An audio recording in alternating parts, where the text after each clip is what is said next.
Hello students, let us see this question. Okay, a block of mass 1 kg is held against a wall by applying a horizontal force of 1 Newton. So let us make the figure first. So let us suppose this is a wall here and a block is kept along the wall by applying a horizontal force of 5 Newton. So suppose this is your 5 Newton here, and if the coefficient of friction between the block and the wall is 0.5. So suppose here the mu is given 0.5. So now it is asking what is the magnitude of frictional force acting on the block.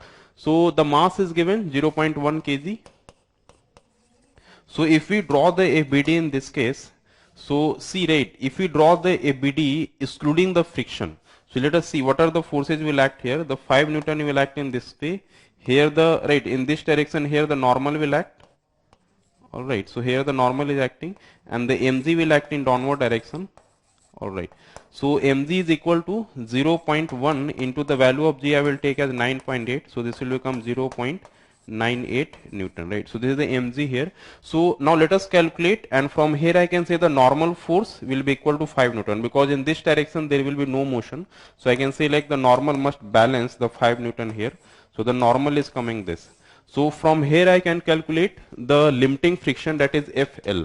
So FL is equal to N into mu. So the normal is given 5 here and mu is given 0.5. So obviously this will come 2.5 Newton.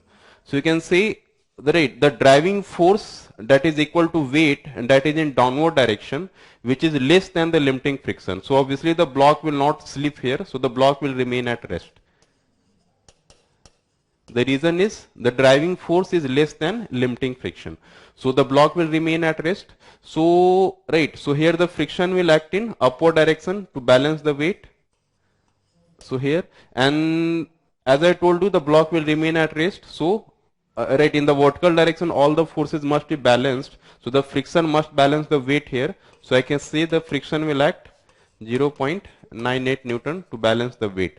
So which option is correct? You can see option B is correct. Okay students, I hope you understood this question.